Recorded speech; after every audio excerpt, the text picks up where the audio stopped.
നമസ്കാരം. CPM-ന്റെയും അവരുടെ തണലിൽ വളരുന്ന ചില അന്തംകമ്മി ഉദ്യോഗസ്ഥരുടെയും ജനവിരുദ്ധ മനോഭാവമുണ്ട്. അതായത് CPM-കാർ മാത്രം മതി, ബാക്കിയുള്ളവരാരും വേണ്ട. നേതാക്കളായാലും ആരായാലും അവർ ഒരുപക്ഷെ ചരിത്ര പുരുഷന്മാരായിരിക്കും, അവരെ പോലും അംഗീകരിക്കില്ല. അവരെ പോലും കാൽ തൂക്കി നിലത്തടിക്കുന്ന, കുഴിച്ചു മൂടുന്ന ഒരുതരം ഒരു ജനവിരുദ്ധ ഒരു മനോഭാവമുണ്ട്.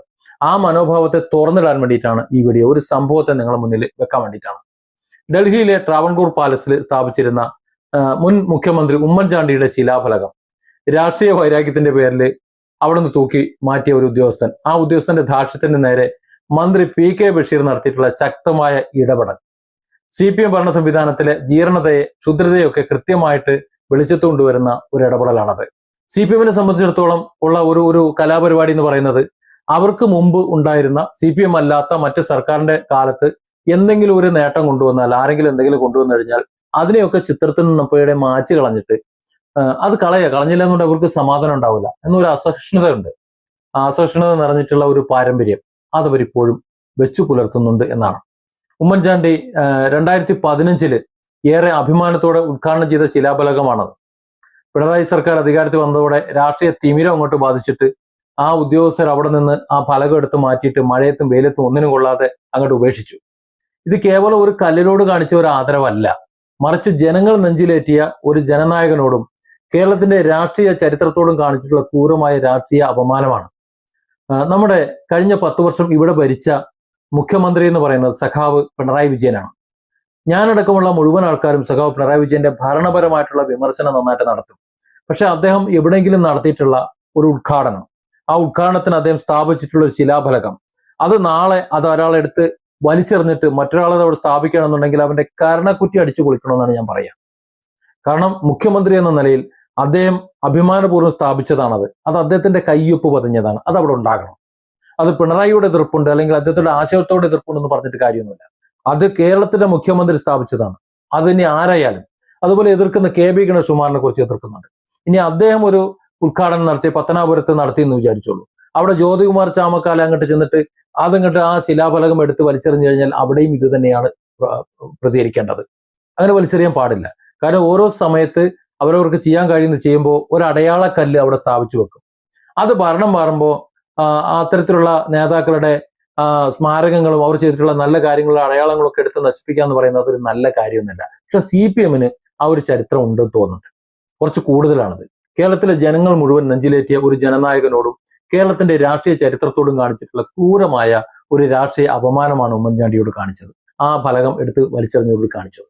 ഭരണം മാറി മറിയുമ്പോൾ മുൻകാല നേതാക്കളുടെ സ്മാരകങ്ങളും അവർ ചെയ്ത നല്ല കാര്യങ്ങളുടെ അടയാളങ്ങളും ഒക്കെ നശിപ്പിക്കാൻ തുനിയുന്ന ഈ ഒരു മനോഭാവം, ഈ ഇടുങ്ങിയ മനോഭാവം ഉണ്ടല്ലോ, അത് CPM-ന്റെ ജനാധിപത്യ വിരുദ്ധതയുടെ ഇപ്പോഴത്തെ ഏറ്റവും വലിയ തെളിവാണെന്ന് പറയാതിരിക്കാൻ വയ്യ. ഈ മന്ത്രിമാർ നൽകുന്ന നിർദ്ദേശങ്ങളെ പോലും പുല്ലുവില കൽപ്പിച്ച് തള്ളിക്കളയുന്ന ചില അന്തംകമ്മി ഉദ്യോഗസ്ഥര്, ആ ഉദ്യോഗസ്ഥരുടെ ബ്യൂറോക്രസി ഒടുവിൽ മന്ത്രി ബഷീറിനെ പോലും കടുപ്പ്. ബഷീർ അറിയാലോ, പൊതുവെ അങ്ങനെ ചൂടാവുന്ന ഒരാളല്ല. പ്രതിപക്ഷം ഇരുന്ന സമയത്ത്, മുഖ്യമന്ത്രി പിണറായി വിജയനായിരുന്ന സമയത്ത് പോലും ആ ഒരു നിലയെ ചിരിപ്പിച്ചിരുന്നു. ഇപ്പോഴും ആ നിലയിൽ തന്നെയാണ് പോകുന്നത്. ഒരു രസികനായിട്ടുള്ള കാര്യം പറയുന്ന ഒരു മന്ത്രിയാണ്. ഒരു കുഴപ്പക്കാരനെന്ന് പറയാൻ പറ്റൂല, ഒരു ഭീകരവാദിയൊന്നുമല്ല. പക്ഷെ അദ്ദേഹത്തെ പോലും പ്രകോപിപ്പിക്കുന്ന ഒരു അവസ്ഥയിലേക്ക് ഈ അന്തംകമ്മി ഉദ്യോഗസ്ഥരുടെ ആ പ്രകടനം എത്തിച്ചു എന്ന് പറയുമ്പോൾ, ഈ ഉമ്മൻചാണ്ടിയുടെ പേരിലുള്ള ശിലാഫലകം അതിനെ പഴയ സ്ഥാനത്ത് തന്നെ അടിയന്തരമായി തിരിച്ചു വെക്കാനായിട്ട് മന്ത്രി നേരിട്ട് കർശനമായ നിർദ്ദേശം നൽകിയിട്ട് അവിടെ റെസിഡൻസ് കമ്മീഷണറുടെ പ്രത്യേക അനുമതി വേണം, 3-4 പേരുടെ ഒപ്പുകൾ ഇതിനായി വാങ്ങണം എന്നൊക്കെ പറഞ്ഞിട്ട് ഉരുണ്ട് കളിച്ച ഉദ്യോഗസ്ഥന്മാരുടെ ഒരു വിചിത്രമായ ഒരു മനോഭാവമുണ്ട്. അത്തരത്തിലുള്ള ഉദ്യോഗസ്ഥന്മാരുടെ മനോഭാവമാണ് നമ്മുടെ ഇന്ത്യയിലെ, പ്രത്യേകിച്ച് നമ്മുടെ കേരളത്തിലൊക്കെ ശാപം എന്ന് പറയുന്നത്. ഒരു കാര്യം ചെയ്യാൻ സമ്മതിക്കില്ല. അവരൊക്കെ കംഫർട്ട് സോണിൽ ശമ്പളം കിട്ടും, പട്ടി തിന്നാൻ സമ്മതിക്കില്ല എന്നൊരു മനോഭാവമാണ് അവർക്ക്. ഇത്തരത്തിലുള്ള ഉദ്യോഗസ്ഥരുടെ വിചിത്രമായ ഈ മനോഭാവം വരും തലമുറയ്ക്ക് പോലും വലിയ ചിരിക്ക് വകയൊരുക്കുന്നതാണെന്ന് പറയാതിരിക്കാൻ വയ്യ. ഒരു മന്ത്രിക്ക് മുകളിലാണ് തങ്ങളെന്ന ഭാവത്തിൽ പെരുമാറുന്ന ഈ ചുവപ്പ് നാട സമ്പ്രദായം CPM-ന്റെ ഭരണകാലത്ത് ഉദ്യോഗസ്ഥരെ എങ്ങനെയൊക്കെയാണ് മുകളിൽ നിന്ന് കടിഞ്ഞാനിട്ടിങ്ങനെ പിടിച്ച് നിയന്ത്രിച്ചിരുന്നത് എന്ന് വ്യക്തമാക്കുന്നുണ്ട്. അവിടെ വെച്ച് മന്ത്രി ബഷീർ ഉദ്യോഗസ്ഥർക്ക് നേരെ പൊട്ടിത്തെറിച്ചത് 100% ന്യായമാണ്. ഒരു ജനപ്രതിനിധിയായ മന്ത്രി പറഞ്ഞാൽ അത് കേൾക്കാൻ ബാധ്യതയില്ലെന്നൊരൊറ്റ ചോദ്യം പാർട്ടി അടിമത്തം തലയ്ക്ക് പിടിച്ച ഓരോ CPM അന്തംകമ്മി ഉദ്യോഗസ്ഥനും ഉള്ളിൽ സ്വയം ചോദിക്കേണ്ട ചോദ്യമാണ്. CPM-ന്റെ ഇത്തരം ക്ഷുദ്ര രാഷ്ട്രീയം കേരളത്തിലെ പൊതുസമൂഹത്തെ ഒന്നടങ്കം മടുപ്പിച്ചിരിക്കുകയാണെന്ന് പറയാതിരിക്കുന്ന വൃത്തിയിൽ. അതുകൊണ്ടാണ് കഴിഞ്ഞ തെരഞ്ഞെടുപ്പിൽ അത്രയധികം വലിയ ഭീകരമായിട്ടുള്ള ഒരു തോൽവി ഏറ്റുവാങ്ങേണ്ടി വന്നത്. കുറച്ചൊക്കെ പിണറായി വിജയൻ എന്ന ആ മുഖ്യമന്ത്രിയുടെ ധാർഷ്ട്യം, ഇതിന്റെ ഭരണത്തിന്റെ കാര്യമല്ല പറയുന്നത്, ആ ധാർഷ്ട്യം, അത് പാർട്ടിയോടായാലും ശരി ജനങ്ങളോടായാലും ശരി കാണിച്ചുള്ള ധാർഷ്ട്യം, അതിന് ജനം ഒരു മറുപടി കൊടുത്തതാണ്. അതിൽ പാർട്ടി അണികളും മറുപടി കൊടുത്തിട്ടുണ്ട്. പക്ഷെ മൊത്തത്തിൽ ഇത്തരം ഒരു വലിയൊരു ഭീകര തോൽവിക്ക് അത് കാരണമെന്ന് പറയാൻ പറ്റൂല. പക്ഷെ എന്തായാലും ഈ ഒരു സ്വഭാവം, CPM സ്വഭാവം, ഈ ക്ഷുദ്ര രാഷ്ട്രീയം എന്ന് പറയുന്നത് ജനങ്ങളെ ബോറടിപ്പിച്ചിട്ടുണ്ട് എന്ന കാര്യത്തിൽ സംശയമൊന്നുമില്ല. നേരത്തെ ഉണ്ടായിരുന്ന സർക്കാരിന്റെ നേട്ടങ്ങൾ മുഴുവൻ അതിന്റെ അടയാളം ഒന്നും ഇല്ലാതാക്കുക എന്നൊരൊറ്റ ബുദ്ധിയോടെ മാത്രം പ്രവർത്തിക്കുന്ന ഈ പാർട്ടി ജനക്ഷേമം എന്നുള്ള ഭരണത്തിന്റെ ഒരു യാഥാർത്ഥ്യ ലക്ഷ്യം പൂർണ്ണമായിട്ടും മറന്നിരിക്കുന്നു എന്നാണ് പറയാനുള്ളത്. ഡൽഹിയിലെ ട്രാവൻകൂർ പാലസ് പോലെയുള്ള ഔദ്യോഗിക ഇടങ്ങളിൽ പോലും ഇത്രയും തരം താണ രാഷ്ട്രീയ വൈരാഗ്യം കാണിക്കുന്നത് അധികാരികളുടെ ചെറിയ മനസ്സിന്റെ, കുരുട്ടു മനസ്സിന്റെ പ്രതിഫലനമാണെന്ന് പറയാതിരിക്കാൻ വയ്യ. CPM രാഷ്ട്രീയ താല്പര്യങ്ങൾ നടപ്പിലാക്കാൻ ഉദ്യോഗസ്ഥരെ പോലും ഈ ചതുപ്പിലേക്ക് വലിച്ചടയ്ക്കുന്ന ഈ CPM മോശം സംസ്കാരം കേരളത്തിന്റെ ഭരണ നിലവാരത്തെയും ബ്യൂറോക്രസിയുടെ അന്തസ്സിനെയും വൻതോതിൽ വലിച്ച് താഴേക്ക് കുഴിയിലേക്ക് പതിപ്പിക്കുന്നു എന്നാണ് പറയാനുള്ളത്. ഈ മന്ത്രി ബഷീറിന്റെ സമയബന്ധിതമായ ഇടപെടല്, വളരെ പെട്ടെന്നുള്ള ഇടപെടൽ, അത് ഈ ക്ഷുദ്രതയ്ക്കുള്ള ഒരു ശക്തമായ പ്രഹരമാണ്. PK ബഷീറിന്റെ നേരെ ചൊവ്വയുള്ള ശൈലി CPM നേതൃത്വത്തിന് വലിയ ലജ്ജ ഉണ്ടാക്കേണ്ടതാണ്.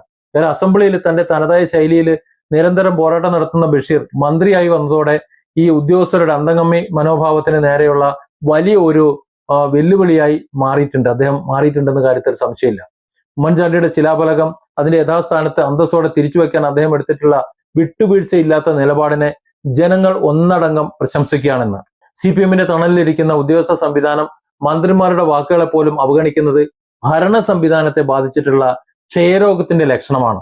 ബഷീറിനെ പോലുള്ള നേതാക്കൾ ഈ ജനവിരുദ്ധ സംവിധാനത്തെ പരസ്യമായി ചോദ്യം ചെയ്യുമ്പോൾ മാത്രമേ ഇത്തരത്തിലുള്ള ഒരു വലിയൊരു മാറ്റം, അതനുസരിക്കാനുള്ള ഒരു മാറ്റം, കാരണം ഈ ഉദ്യോഗസ്ഥരൊക്കെ ജനകീയരാണെന്നും ജനങ്ങൾക്ക് വേണ്ടിയാണെന്നുള്ളൊരു ബോധം അവർക്ക് ഉണ്ടാക്കാൻ സാധിക്കുള്ളൂ. അല്ലാതെ ഞാനും എന്റെ തട്ടാനും അല്ലെങ്കിൽ എന്റെ അച്ചിയും ഒരു തട്ടാനും കുറച്ച് ആൾക്കാരും വേണ്ടി മാത്രം മതി, ഞങ്ങൾ മാത്രം ജീവിക്കും എന്ന് കരുതുന്ന ഒരു മനോഭാവം ഉണ്ടല്ലോ, അതത്ര സുഖമുള്ള മനോഭാവമൊന്നും അല്ല. മന്ത്രി ബഷീറിന്റെ ഇടപെടൽ പോലുള്ള സംഭവങ്ങൾ CPM യഥാർത്ഥ മുഖം ജനങ്ങൾക്ക് മുന്നിൽ വീണ്ടും തുറന്നു കാട്ടുകയാണ് ചെയ്തുകൊണ്ടിരിക്കുന്നത്.